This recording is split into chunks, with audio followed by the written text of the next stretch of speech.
Hey folks, welcome to Roland Martin Unfiltered. On today's show, voting rights for formerly incarcerated, two huge initiatives, one in Louisiana, one in Florida. We'll talk to Carmen Perez, one of the co-organizers of the Women's March, about this critical issue. Also, it is 2 weeks until Election Day, and voter suppression is rampant all across this country. This time was happening in Waller County, Texas, where they are targeting Black and Latino students at Prairie View A&M University. The NAACP Legal Defense Fund filed a lawsuit this morning. We'll explain to you exactly what it is about. Also, two court decisions actually protecting the right to vote in Missouri and New Hampshire. We have the details. Brian Kemp, Republican running against Stacey Abrams in Georgia. They'll be debating in about an hour, caught on tape worrying about people actually voting. You're the Secretary of State, dude. You should kind of want that. We have the audio. Can't wait to discuss with our panel. Meanwhile, in Georgia, an old story and photo surfaced about Abrams burning the Georgia state flag in 1992, the Confederate racist one. We'll explain. Also, if the Democrats have a good election day in 2 weeks, they can thank Black female voters and Black female candidates. The electoral power of Black women is big, and we'll break it down with a university professor. And also, Megyn Kelly is apologizing after today, saying, I don't see what the big deal is about blackface. She learned real quick how social media felt. We'll read to you her apology. Also, Niecy Nash has just put out a helpful PSA for all the white women who losing their damn minds calling the cops on Black people. Trust me, you're going to get a kick out of this one as well. And yes, the racists in Florida have issued a racist robocall against Andrew Gillum. Boy, they don't want to see a Black man become governor. And Donald Trump last night said, I'm a nationalist. He left out the white part. But we are not a fool. Our panel will break that down as well. It is time to bring the funk on Roland Martin Unfiltered. Let's go. He's got it. Whatever the biz, he's on it. Yes, that is live. Whatever it is, he's got the scoop, the fact, the find. And when it breaks, he's right on time and it's rolling. Best believe he's knowing. Putting it down from sports to news to politics. With entertainment just for kicks, he's rolling. It's on go, y'all. It's Roland Martin, yeah. Rolling with Roland now. He's funky, he's fresh, he's real, the best, you know he's Roland Martin now.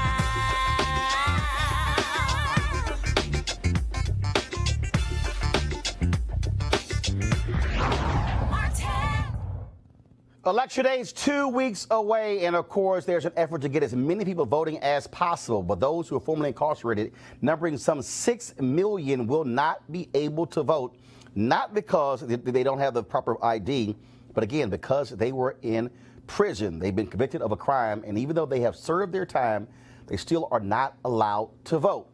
And the community this most impacts, African Americans. Black folks are 4 times more likely to lose their voting rights than any other race. We're talking about restoring voting rights to returning citizens. There are a couple of initiatives happening, one in Louisiana and one in Florida. Well, this is critically important. That could be a game changer in future elections. Joining us right now is Carmen Perez, Executive Director for the Gathering for Justice, also co-organizer of the Women's March. Carmen, this is one of those issues that, again, people say, oh, this isn't right, it isn't fair, but the reality is both political parties, Republicans and Democrats, have two separate views on this issue. That's right. So we know that many people who have felony convictions don't have the right to vote. So it's not just people who are coming out of prison like yesterday. We're talking about people who have done their time. They have served their time. They are now community members. They're contributing to the community. And so in Florida, there are 1.5 million people with a felony conviction. And so Desmond Meade is working on voting restoration rights. And so this is going to be a huge game changer. It's something that we all need to get behind, but there are both Republicans and Democrats that are in agreement that people deserve the right to vote in Florida. And not only that, you also, of course, you have an initiative that's been going through the legislature in Louisiana, also dealing with this as well. And again, we are seeing people who recognize that it makes no sense whatsoever denying the right to vote of people who served their time, some of them 20, 30, 40 years ago. That's right. We just finished a concert here in California this weekend called Time Done. It's to launch a new campaign for those who have served their time. They've done their time. It's been 20, 10, 5 years.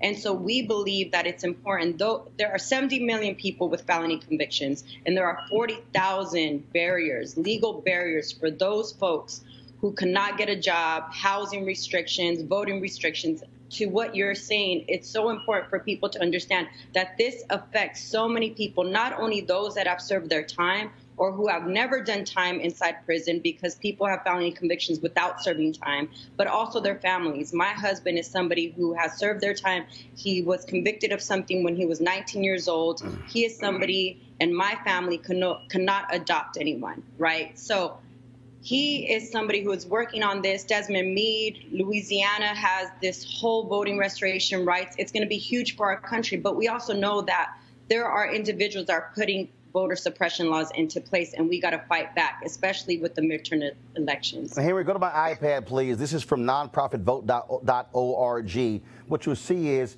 that voting rights retained while in prison for a felony conviction. Only two states, just two states, Maine and Vermont. Voting rights restored automatically upon release from prison.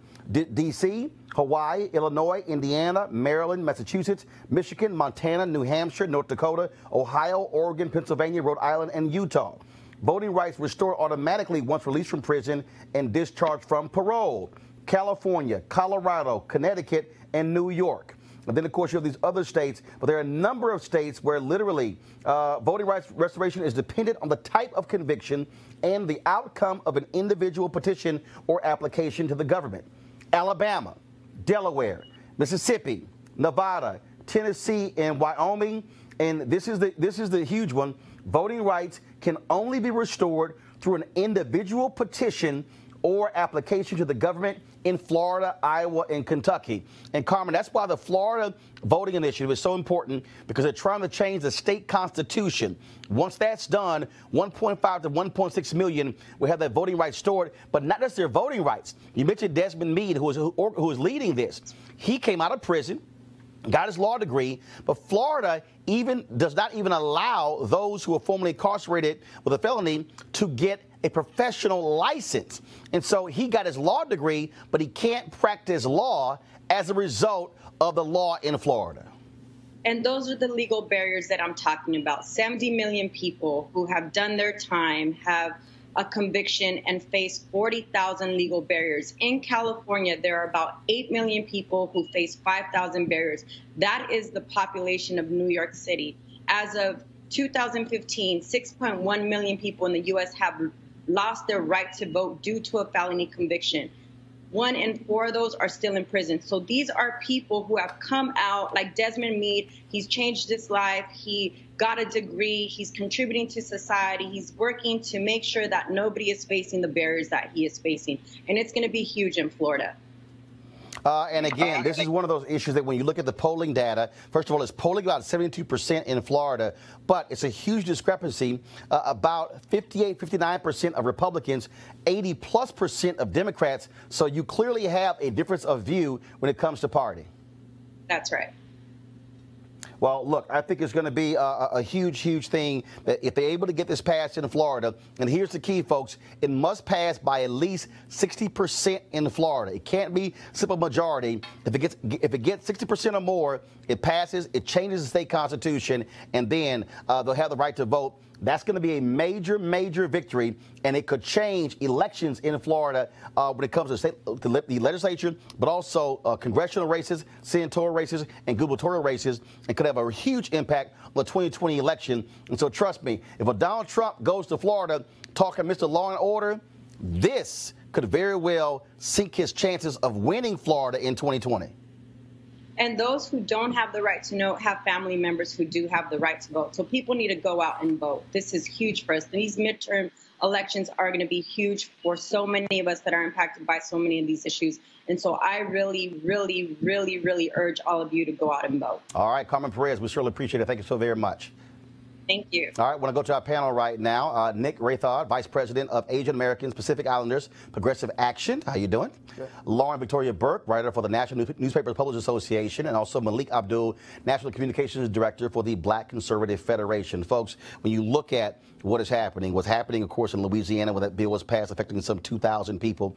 But again, this in Florida, first and foremost, this is a ballot initiative being led by African Americans, okay, in Florida.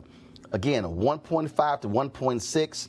I'm telling you right now, if you're running for office in Florida and you're talking about, I want to get tough on law and order, you're going to have to recalibrate if all of a sudden 1.5 to 1.6 million people are not going to be voting in your state. It is interesting to think about the 60% threshold. That's hard to reach. That's really hard to reach. But the good news in Florida is they have two really exciting races. They have the, Rick Scott and Bill Nelson running against each other, and obviously Andrew Gillum. Andrew Gillum should bring out the type of constituency that really would care about that particular ballot initiative. I actually think it'll make the 60%, which in another year I don't think it would make the 60%. Well, look, they've been polling very well over the last 3 or 4 months. Live on this show, when we got the most recent data, it showed about 72% is where it's polling right now, because it's a lot of white folks in Florida who are felons or formerly incarcerated who are looking to also get the right to vote. Malik, I'm telling you, if you're Republicans and conservatives in Florida, you're going to have to change what you say, because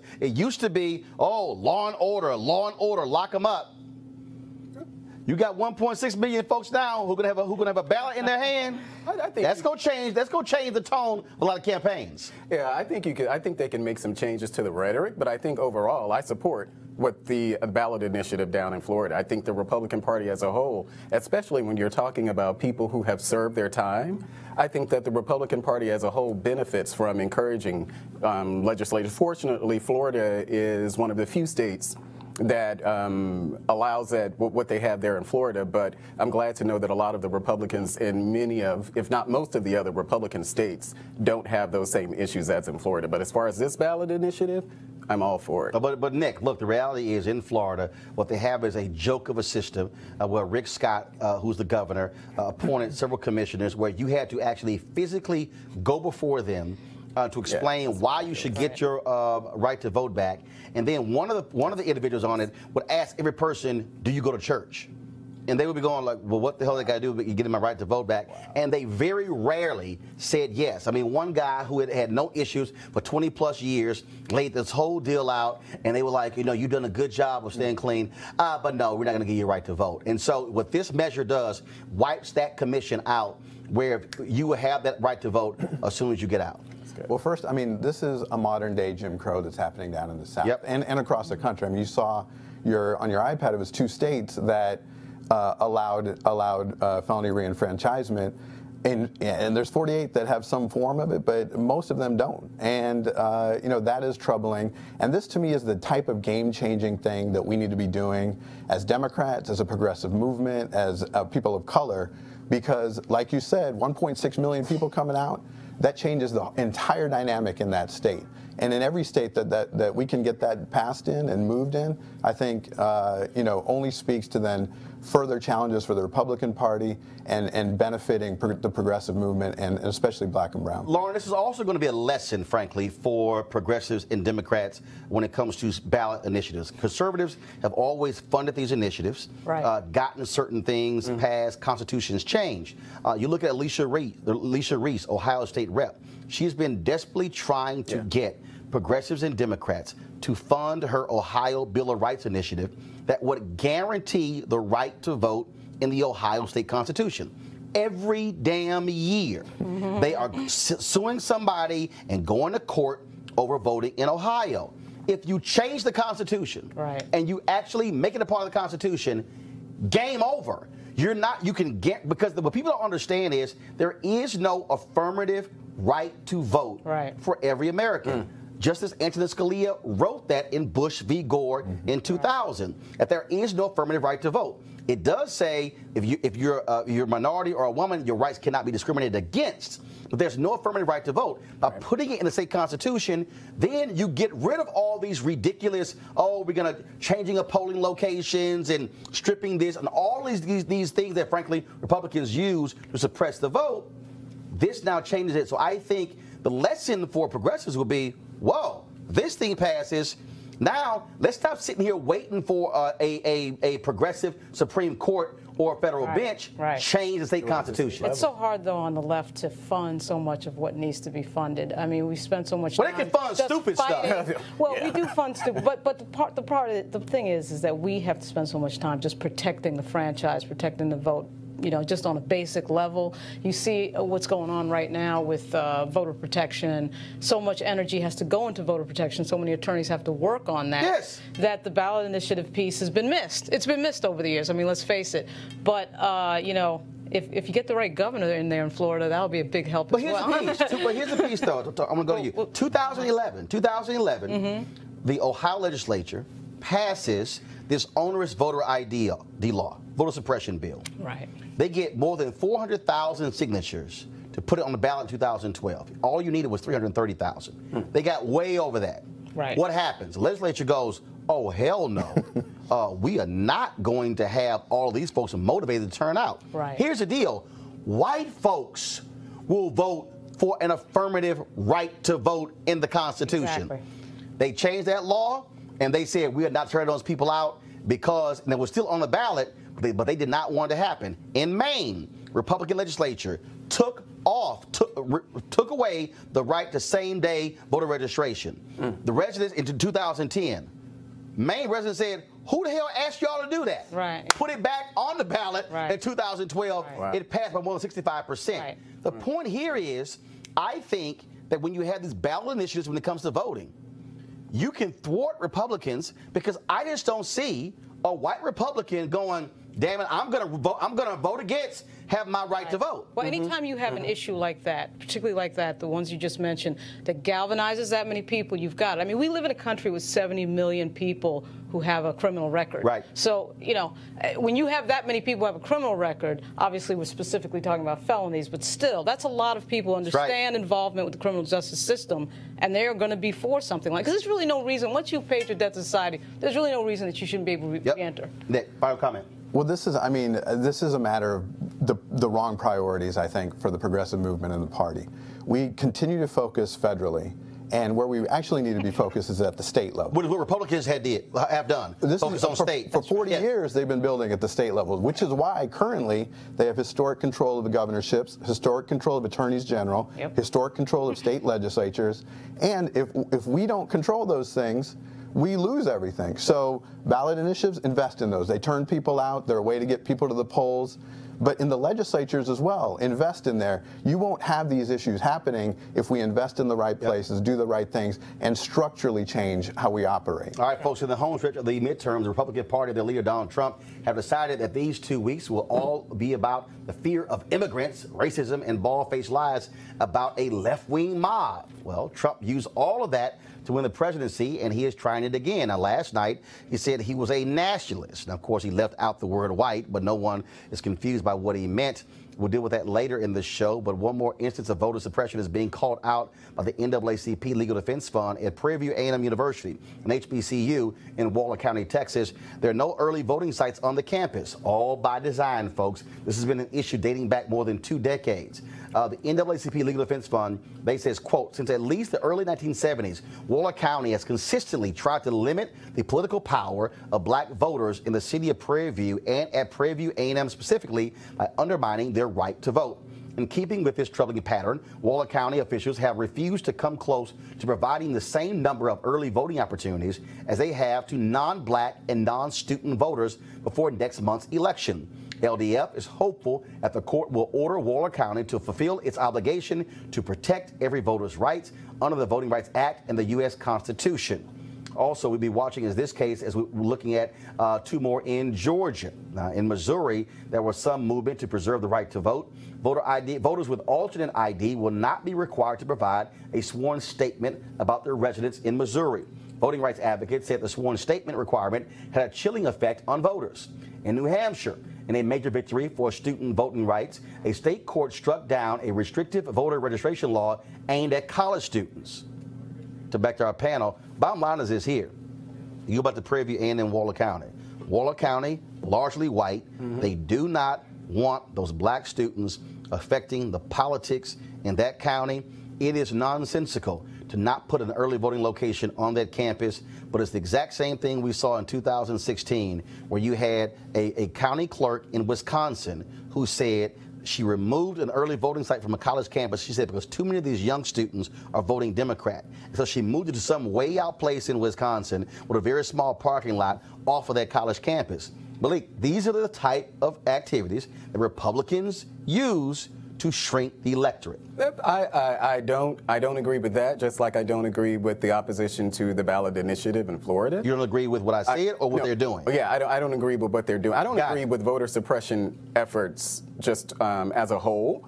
I think that we should, whether it's restoring rights to former incarcerated individuals or anything like what we're talking about, students being able to vote at a college. I don't agree with any of those efforts. You know, there are things that happen where you have these ballot initiatives. I'm fully supportive of them. We just had a ballot initiative here in D.C. I think it was referendum 777, where the voters here in D.C. voted for this initiative. I think it was a tip wage initiative or something like that. And just recently, just like that, the city council overruled it. So I generally disagree with any of those type of efforts to deny or overrule the will of the voter. The bottom line is, Dick, this is what the Republican Party does. State after state after state after state. So we need to change the dynamic again, back to what I was saying. We need to have the right people in power in those places, which is why it's important to vote. But secondly, we need to defend the right to vote as Democrats in the same way that the Republicans defend the right to bear arms in the Second Amendment. There should be no questions. We should be screaming from the rafters that this stuff is happening in Georgia and Florida and Texas. That it is unconscionable to me that in the greatest democracy on earth that these shenanigans are happening and we sit back and allow it. And not only that, it's boringly consistent. The Republicans go after this over and over, time and time again. It's the same thing. They understand the demographics in the country are changing, and they're making moves to try to keep even, and they can't keep even. At some point, you get overtaken. We'll see in 14 days whether or not that'll happen in Florida and Georgia and Texas. I doubt it'll happen in Texas because there's so many complications with regard to certain constituencies that are, you know, made like this, making it more hard for them to vote. But Georgia and Florida, we may see a realignment for Team Blue. We'll see.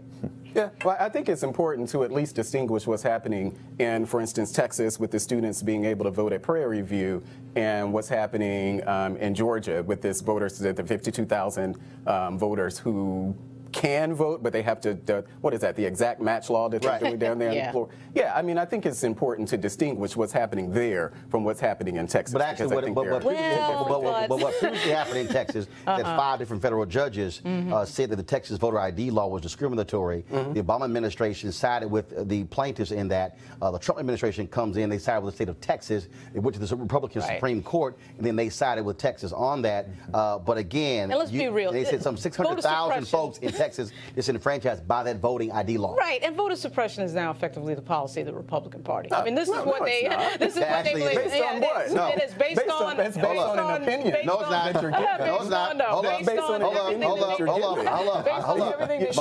Malik, I can do a roll call. All right. You want to hit a roll call? Let's do the roll call. Iowa, Georgia, Tennessee, Arkansas, Louisiana, Mississippi, Alabama, Florida, Texas, North Carolina, Pennsylvania. You want me to keep going? Well, and it got worse and started right after Barack Obama got elected. And again, you're including Georgia in that, and Georgia is probably one of the other states where what we have in Georgia is that exact match law. No. Let me help you out. Here's what happened in Georgia. Yes. You had the exact match games that were going on. Yes, under Kemp. A federal judge, ruled against Kemp, said this is not right, not proper. And then the legislature. What do Republicans in Georgia do? What the hell? We're going to make it the law. Yeah.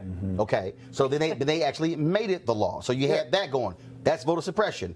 In Tennessee, same thing. Black Voter Project turns in some 36,000 registrations. They say, a number of these are invalid. Won't tell them what makes them invalid. They're just saying they're invalid. But that's not what happened in Georgia. Wait a minute, hold up. In Missouri, the Secretary of State in Missouri, Republican, releases a video and say, you got to have this ID to vote. A federal judge goes, no, you don't, smacks him down. Kansas, Chris Kobach pulled all of his games and tried it on a national level. It got thrown out. 2012, the leading Republican in Pennsylvania says Mitt Romney is going to win Pennsylvania because of voter ID. In Alabama, Republicans shutting down driver's license offices in that particular place. Florida, I've already laid the whole thing out. I can go Arkansas, Texas, Republican, Governor Greg Abbott, 5 different federal judges there. Do you need any more examples? No, but I still don't think that. I ain't done yet. North Carolina, where the Republicans in North Carolina, where the federal judge said they had a laser-like targeting of black voters. They shut down early voting locations. Yes, I remember that. They ended voting on Sunday. I remember. I just gave you a dozen states led by Republicans where they have enacted voter suppression. I have not heard Ronna McDaniel, the GOP chairwoman, say a word. I have not heard Donald Trump, president, Republican, say a word. I have not heard Speaker of the House Paul Ryan, Republican, say a word. I have not heard Mitch McConnell, Senate Majority Leader, say a word. I have not heard black Republicans as a group, other than Colin Powell, stand up and call out voter suppression. That's your evidence. Well, I mean, you can mention Colin Powell, and you can mention some of the other ones, but those particular states that you're talking about, I don't know the details of each of those, but I just gave them to you. But you're talking about, and I think what you mentioned is that this is the play of the Republican Party. Which it is. That's your opinion. No, but it's not a fact. Well, that's just your opinion. I just gave you. Yes, you gave me instances. You gave me instances in America. I just gave you at least 12.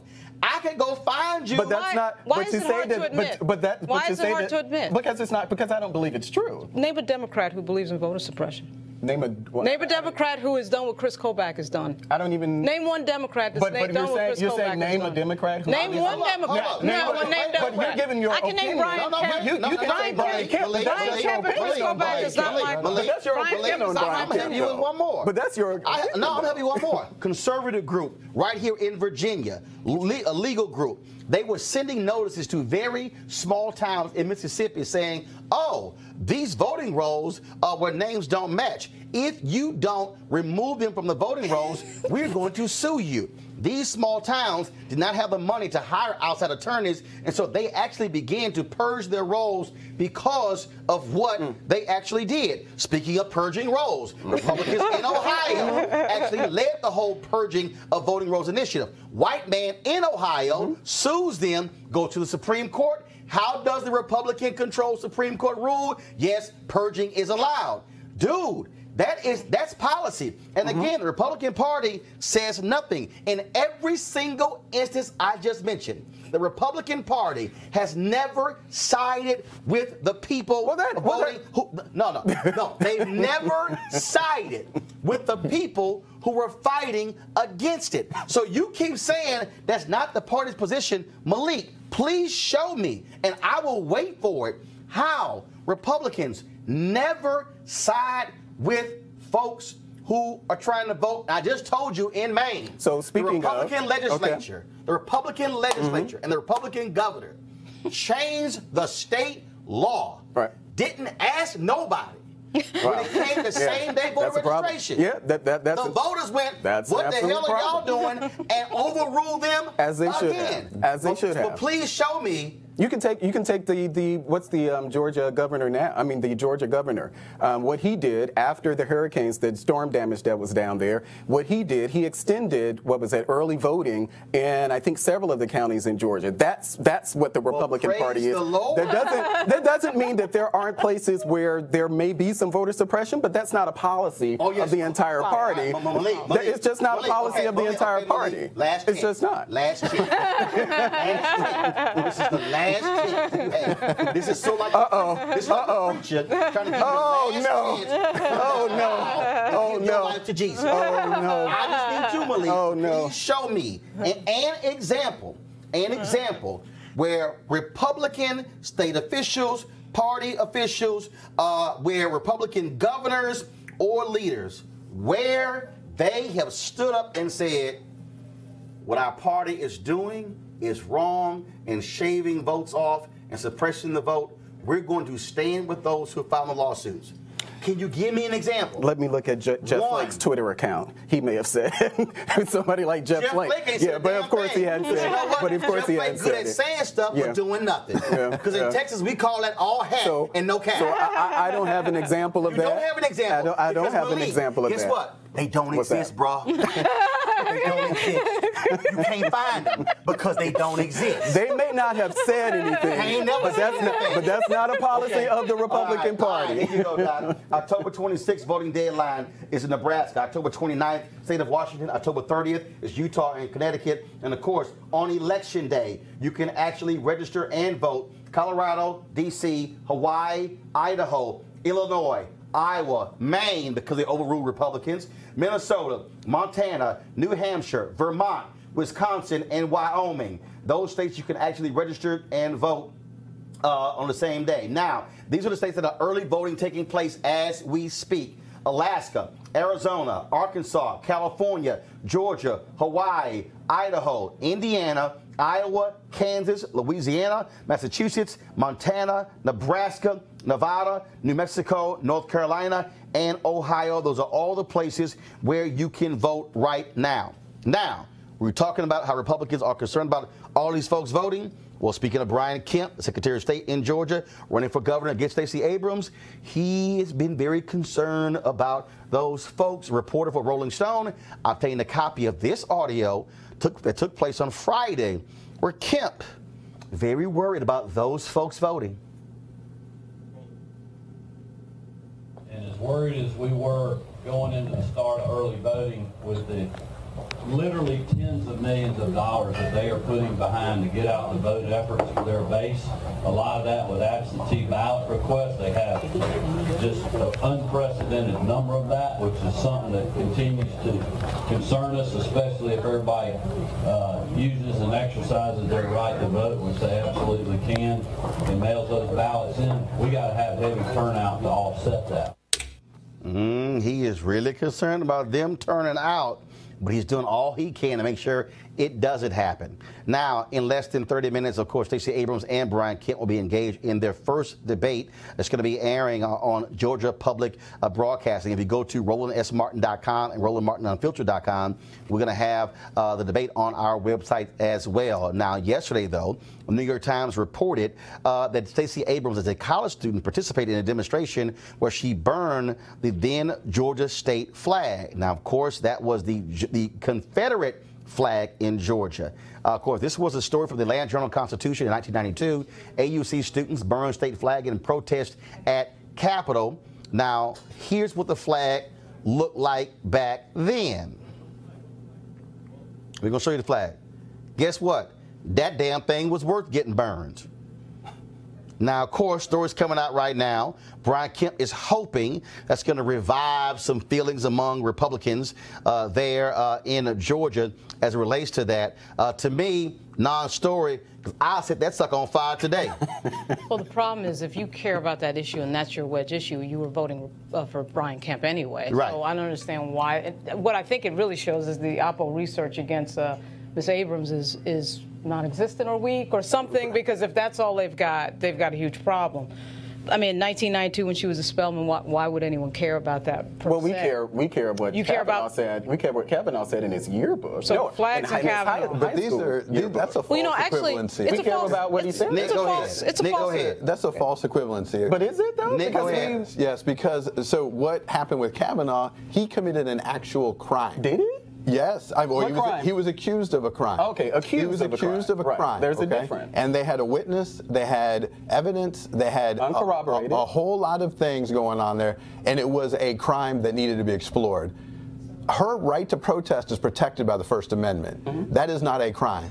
And to Roland's point, the Confederate flag, I would be participating right now in burning that thing. And I think a lot of people, the actual issue here is that this is just a distraction to what Brian Kemp is actually doing down there, suppressing votes and suppressing black people from coming out and trying to, again, dog whistle to get white people to come out and vote. Well, personally, I don't have a problem with her protest. I don't agree with it. It's not something I would have done. I wouldn't have burnt the flag in the same way I don't kneel for the anthem. But you got a problem with, but do you have a problem with that Confederate flag? Well, I'm from Mississippi, so our state flag actually has the Confederate symbol. You got a problem with that flag? In our sack. No, I don't.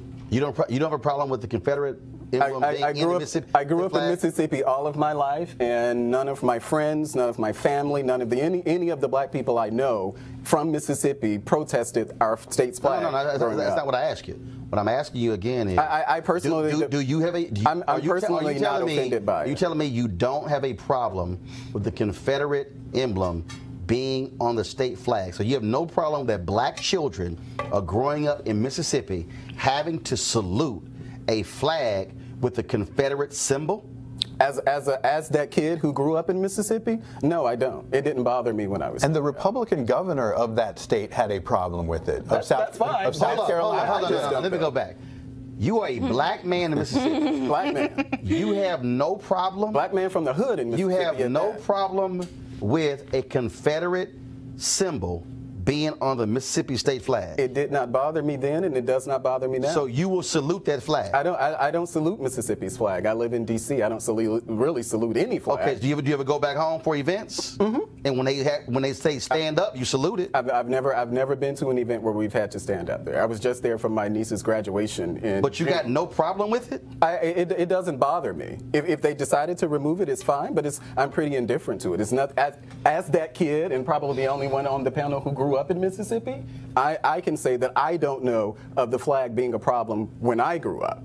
And this is just a fact. I can show you a lot of black folks who would disagree with that. I mean, I know. Well, I'm the Mississippian. I know for a fact. No, that's fine. But I know Angelou Ellis was also a native of Mississippi. Yeah, I'm not has been one of the folks who has been leading protests against that flag. But again, no. But it's always one or two who had that feeling. But I can tell you right now, when you have folks who still believe that the Confederacy should have won, that's a problem. But you mean that's a problem? Yeah, that's a problem. But that's not what the damn thing is still on the flag. Well, I mean, you're saying whether or not. And you also know. in your home state, when you go to Statuary Hall, that the 2 statues from your state are Confederate generals. Are you kidding me? And in fact, we have a Confederate memorial in front of, I think, our old city, And are you our cool old with that? Capitol Hall. I was actually amazed by it because I never knew it was there. But you cool with that? You know, if they remove it, fine. If they don't. Are you cool that the senior senator of Mississippi uses the desk of Jefferson Davis, the greatest traitor in American history? Well, I mean, I don't know. It's not like Robert Byrd didn't exist in the U.S. Senate from West Virginia. No, you didn't answer my question. The senior senator in West Virginia does not use the desk of Robert Byrd. But Robert Byrd was an ex-Cyclops of the KKK? Yes, but I'm asking and he was you a again, Democrat. the senior senator right now in Mississippi, it was actually passed by the U.S. Senate, which is a joke. That person uses the desk of Jefferson Davis. Yeah, I mean... You cool with that too? That doesn't bother me. Those are certain things, it just doesn't bother me. Okay.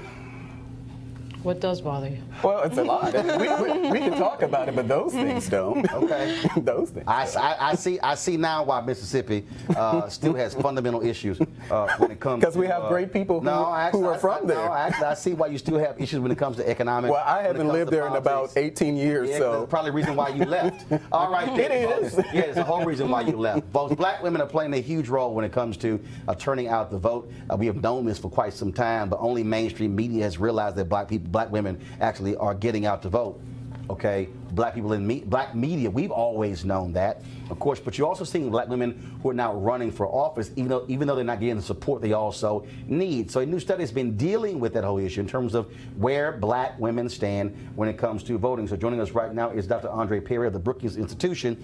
They've been looking at this. And Dr. Perez, how you doing? Doing well. How are you?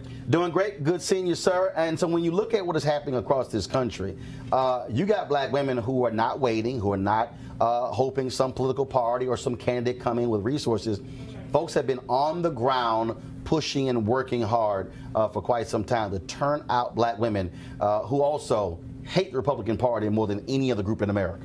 That's right. So Brookings Institution and the Higher Heights Leadership Fund decided to create a roadmap and looking at the conditions that are ripe for black women electoral success. And what we found is something that we've intuitively known, that black women in majority black places have a higher chance of getting elected. But what we're seeing over the last couple of years, that black women are winning in majority places of color, as opposed to black places, expanding the range of options they have. So London Breed, for instance, San Francisco, right, should not be considered a surprise in a lot of places.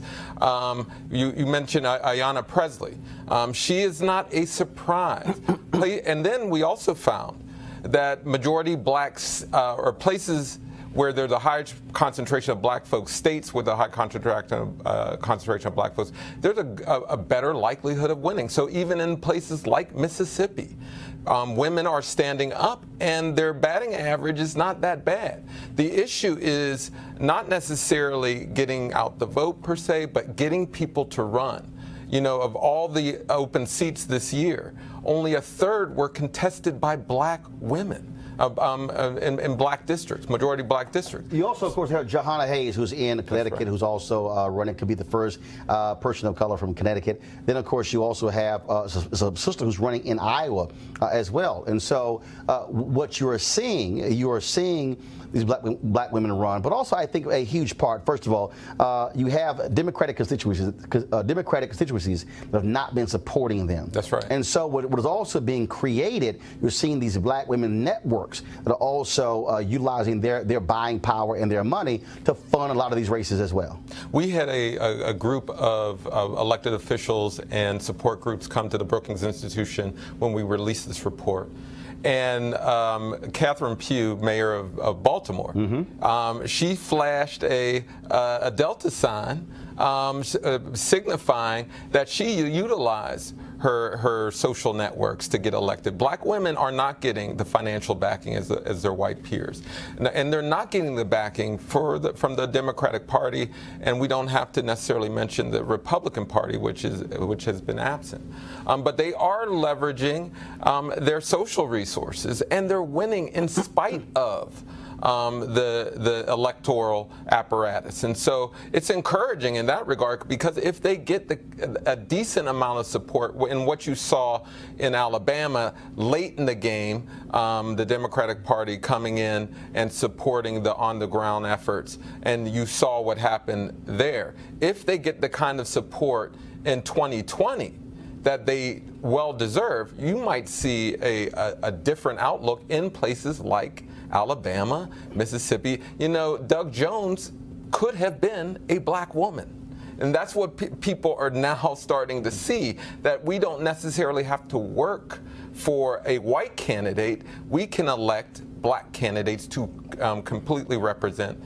Malik, your party's got a black women problem. Well, I mean, they really, oh, absolutely. They really hate your. No, and this ain't my opinion. I'm sitting in a meeting with Reince Priebus and top officials there, and a black Republican woman who was sitting there. She said, "Black women hate us more than anybody else. There's no other group in America that hates the Republican Party more than a black woman." Well, I mean, the Republican Party does have a problem just generally with blacks. I don't know what our percentages but black are. women hate y'all. Well, no, bro, I'm talking about the number is, look, 94% of black women went for Hillary Clinton. Well, and it wasn't just because of Hillary Clinton. Yeah. They hate y'all. Yeah, but that's part of that is conditioning. Part of that is just the culture. But part of it is policy. I agree. Part of that is policy. A lot of it is policy. Why wouldn't necessarily? Some of it probably 90% of it is policy. I would probably say about black women 60. are clearly powerful, but they're not protected. You know, at the same time they created the mantra Black Lives Matter, black women have the highest maternal mortality rate in the industrialized world because of largely Republican-backed economic policy, healthcare policy, education. I mean, and so all of these things, if it's not a stretch, when you're not supporting a minimum wage, I mean, New York Times has released a sobering report about the number of children who are homeless going to school, and it's largely because of housing policies and income policies. But Republican policies, because Trump has only been in office for what? 2 years now. I would never blame Trump. But I'm just saying. But prior to him, Obama was in office. That whole thing of calling Maxine Waters low IQ, that kind of plays badly with black women, don't you think? I mean, that's kind of a problem, right? Like, that don't help. Then, of course, when you have the Chief of Staff, John Kelly, come out and lie on Congresswoman Frederica Wilson. Street artists straight up lie. Don't even offer her an apology. Oh, you remember that one? When John Kelly came out to the podium and then chastised her, saying she did not stand up and support federal agents in Florida, even though she kind of she was the one who made it possible to have the building renamed. And he basically called her out. It was a flat out lie, and he didn't even have the guts to apologize to her. That don't sit well with black women. I imagine. But to your credit, I would say that the Democratic Party, by and large, particularly the liberal side of the party, have also supported policies that have not behooved black women well. And at some point, and this is why black women are starting to run, because they're starting to say, hey, neither party is representing me. And so I have to run. And that's why you're also seeing a number of PACs that are starting to emerge. And so the Democratic apparatus is not sufficient for black women. And so, yes, it's not just Republican policies, but clearly they have not supported the things that black folk have represented, from welfare reform, the prison industrial complex, to a number of issues that went against black women's interests. Yeah, but I don't believe that constitutes the 90+% that we generally vote. I mean, actually, it does. I think what are we now, like the largest political voting bloc but you would in history? Count that to conditioning? No. But no, I said part of that. Part of it, yeah. I said part of that. No. I said part of it is conditioning. No. But see, here's the mistake. We're conditioned for what exactly? Here's the we mistake. can't figure out the issues like anybody. What do you mean when you say conditioning? That says to me we're too stupid to figure out that it doesn't mean one that party is not good for us and the other is. It means that if you are a Republican, they don't have the agency to figure out what's going on. And you grew up in a Republican family in a rural part of West Like if you Virginia, grew up in Mississippi and you don't know that the battle flag is on the flag, like that conditioning. Well, I grew up a Democrat, so I don't know what point you're trying to make. Let's talk about and here in Washington D.C., because it seems as if what you're trying to do is question my wokeness. Damn right but I can walk in Condon Terrace because I live in Ward 8 and I've been in Ward 8 all of this time. I can walk from Condon Terrace to Chopper City at any time of the day. So whatever wokeness it is that you're questioning right here, we can try it again. If you are a Republican growing up in a Republican family in rural West Virginia, Kentucky, Iowa, or any of those places, chances are that when you register to vote, you're going to register as a Republican. It's not the same thing is in Democrat. Black women are voting a certain way. Well, I said part of it, and I've actually said part of it. That's what you heard. That's what you heard because that's selective hearing. That's what you wanted to hear. But what I said is, I know exactly what I said is that the black. I said it's conditioning. I said part of it is conditioning. Part of it actually is policy. But I would say most of it's policy. Okay, well, you would say that, and I would disagree. Andre, go ahead. But I would disagree, though. But black people have not voted for Democrats or Republicans who have laid out generally a conservative agenda that was not of their interest. You know, so it's not. I've spent a large part of my career in Louisiana. Lots of black people did not vote for Democrats because they did not represent their interests. Precisely. What I'm saying is a lot of Republicans, black Republicans, don't vote for white Republicans because they don't represent their interests. Yep. There's nothing wrong with being conservative. Nothing wrong with being a Republican. Said there was. But you better have policies. Yes. Oh, I agree with that can respond to your constituents. And all I'm saying is, if you Republican, y'all got a black women problem. Yeah, that's true. And they're gonna be after your ass in 2020. I'm just letting you know. Yeah. Dr. Andre Perez, we appreciate it, man. Thank you so very much. Folks, today on the Today Show, Megyn Kelly got into some hot water. Matter of fact, you know what? Don't worry about it. Leave Andre there. He ain't got nowhere to go. He can live there. He could be on the panel. So Megyn Kelly got some hot water today. They were talking about Halloween costumes, and she said this. You still be able to dress like a moron. But what is racist? Because truly, you do get in trouble if you are a white person who puts on blackface for Halloween, or a black person who puts on whiteface for Halloween. Like back when I was a kid, that was okay as long as you were dressing up as like a character. If somebody feels like something is offensive to them, then you should say it, and that's fair game. and you should be able to take it if you're going to dress up like that. Yeah, you got to be able to take it. Yeah, one of the things they mentioned is people dressing up like Nazis and this. If you think it's offensive, it probably is. Yep. And one of my big complaints just about society right now is whatever happened, and I know how you were raised. I don't know how you were raised, but no, it's questionable. Yeah. Whatever happened to just manners and polite society? But on Halloween, you've got guys running around with fake axes coming out of their head. But what I'm saying it's gonna be jarring. Right, but what I'm saying is in polite society, someone who's raised would not think that dressing as a Nazi is okay. Yeah.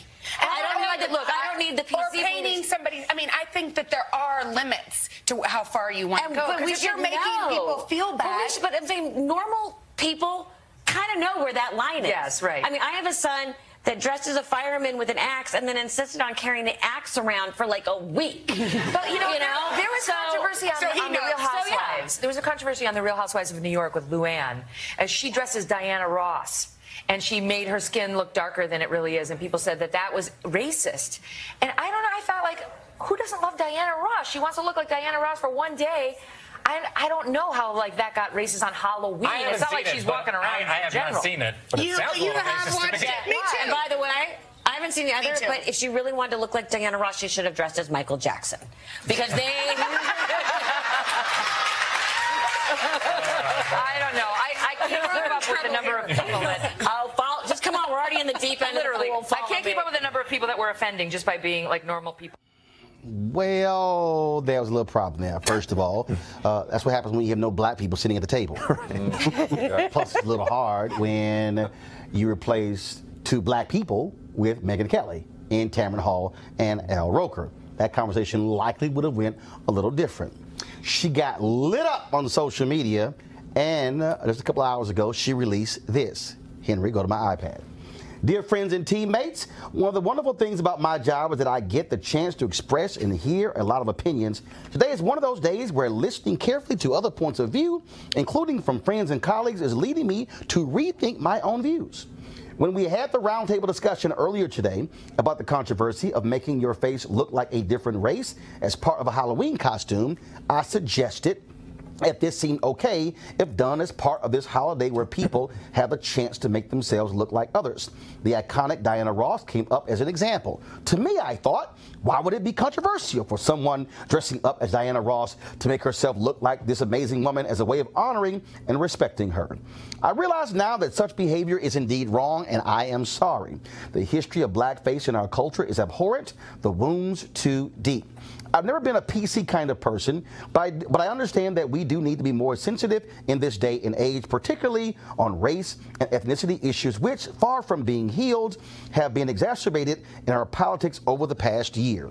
This is a time for more understanding, love, sensitivity, and honor, and I want to be part of that. I look forward to continuing that discussion. I'm honored to work with all of you every day. Love, MK. And also, while we were sitting here, of course, a little bit earlier, I got a phone call and text message from one of the producers of the show, so I'll be chatting with him after this show. But the thing is here.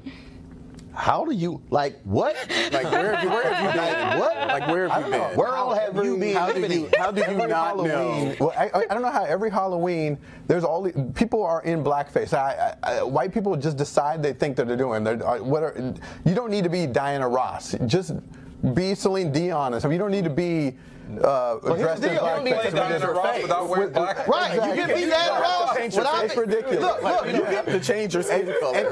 Black men dress up like Santa Claus, and we ain't put no damn white makeup on our face. But Megyn Kelly needs to know her history too. I mean, so first of all, she has her own history of racism throughout her time at Fox. By saying Santa is white? Right. And for NBC to bring her on and normalize this sort of behavior is But you're on to something that Halloween has become the opportunity for racists to express their racism and say, oh, it's just a costume. I have nothing to do with it. It has nothing to do with my attitudes, when in fact it is just another form of intimidation, of letting people know that you're beneath a white standard. And on college campuses in particular, you see a heightening of this. And so all the ghetto parties and all the thug parties and all of this other stuff. And so it's just an opportunity for white folks to say, oh, let's break free from our PC culture and let's just be ourselves. And what they're really revealing is their racism. Well, I think sometimes it's valid where we're talking about a PC culture. Here, and what Megyn's talking about here, I don't even know where she's. I don't know where she's been. I don't know what she's listening to not even know that blackface is something that's offensive. And as you said, why would you even have to paint your face anything darker than what it is other than trying to give yourself a tan? I mean, Lauren, and that's a bad tan right Zoe there. Saldana caught hell. Darkening her features to play Nina Simone. A black woman. A black woman caught hell darkening her skin. That's right, that's right. Yeah. You know what, I'm just going to give a shout out to Jacob Soboroff, who was out there and said, I haven't seen it, but it seems pretty racist to me. And then Jenna Bush goes, yeah, me too. I'm just saying. It was like, what is going on here? But again, Tamron Hall should be sitting there, and we all know it. That's what I think about when I see this moment. Right. Tamron Hall is the one that should be sitting there. Well, I'll tell you this here, when you talk about this idea of how people perceive what is racist. Last night, of course, the Orange One had a rally in my hometown of Houston for Ted Cruz, where he said, hey, it's cool to be a nationalist. Press play.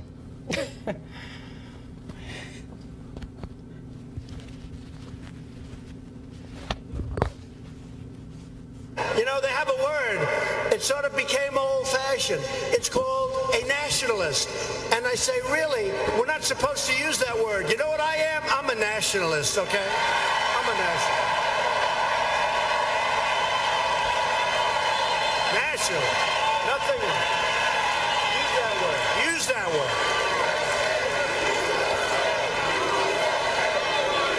It's old-fashioned, all right.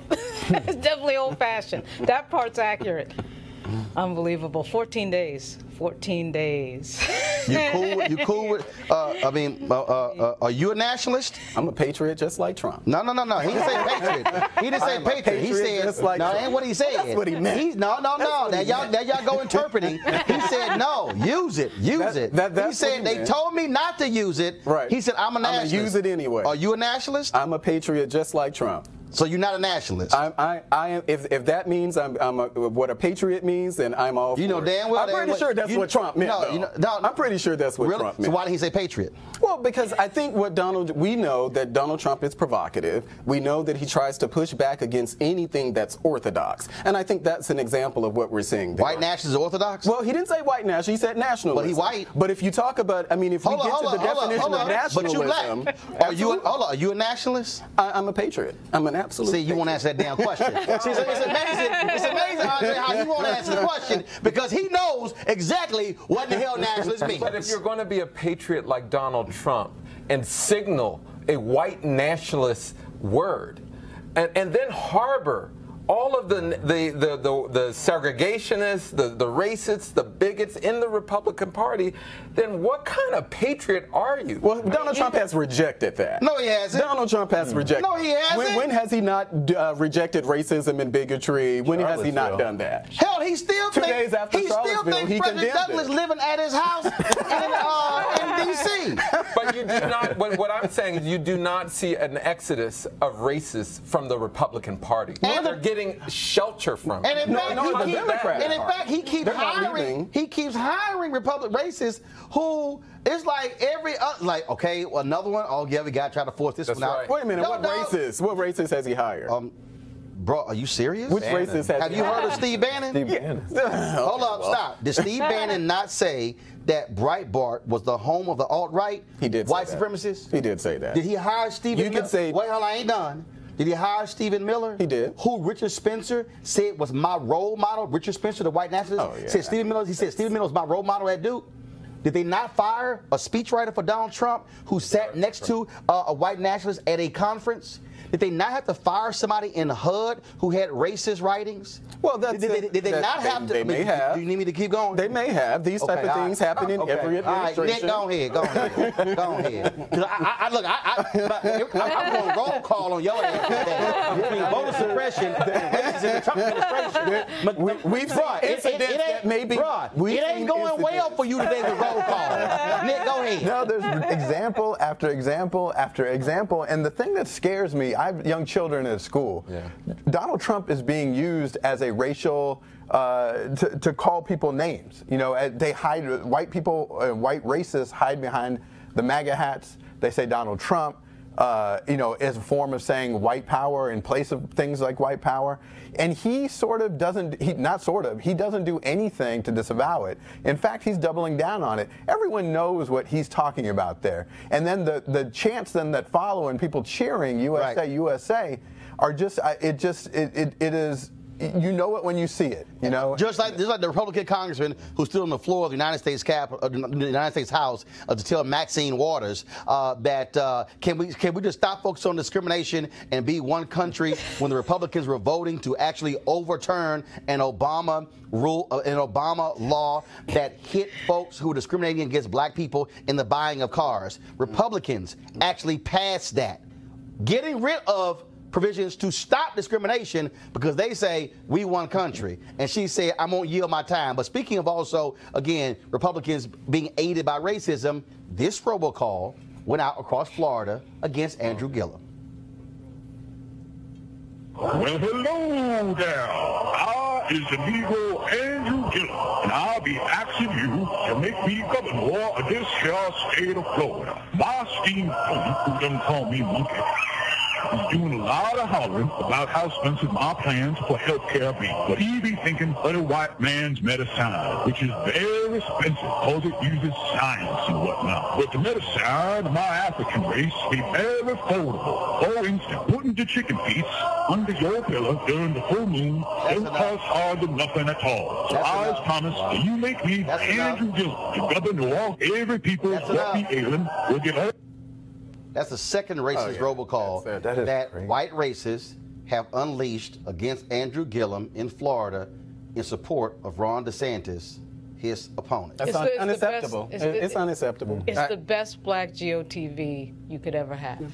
Watch the results in 14 days. But they're leaning on it. Keep running. But this Keep running on it. Go ahead. They are leaning on this approach to win. Because you can win by defaming black people. And that is a harsh reality. That's why you're seeing so much talk about the new caravan and pitting Americans against Latino brethren.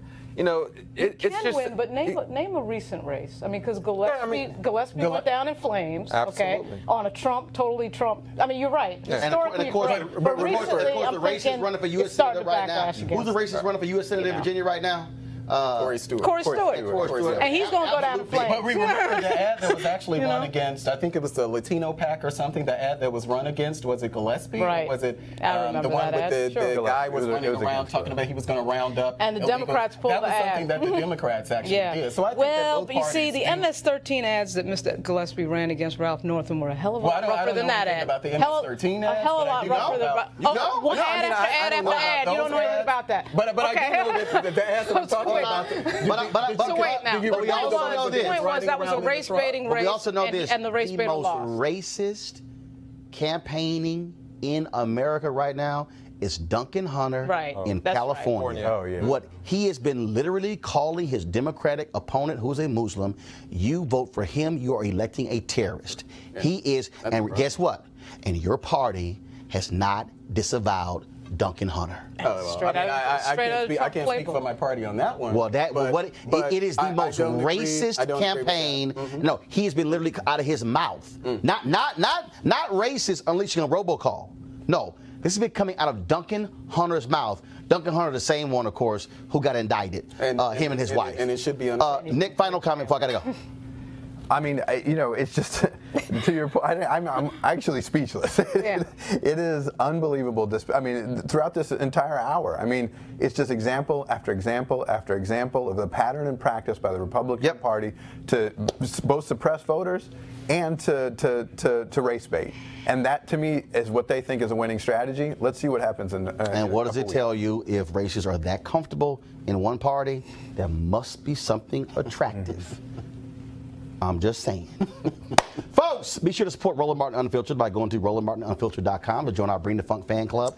Your donations make this possible. We're trying to get 20,000 of our followers to contribute at least $50 for the whole year to help fund what we are doing. Tomorrow, right here on the show, we will be back. We'll talk about a former CIA whistleblower, of course, who's been calling out wrongdoing. Of course, he's heading to prison on some other stuff, but he was putting on blast wrongdoing taking place. And, of course, Niecy Nash got something to say to all these white women who keep calling the cops on black people. Y'all got to see this video as well. So look forward to having that. Plus, we will have video from the Stacey Abrams, Brian Kemp debate happening right now in Georgia. If you go to RolandSMartin.com and RolandMartinUnfiltered.com, we'll actually have that debate on our websites as well.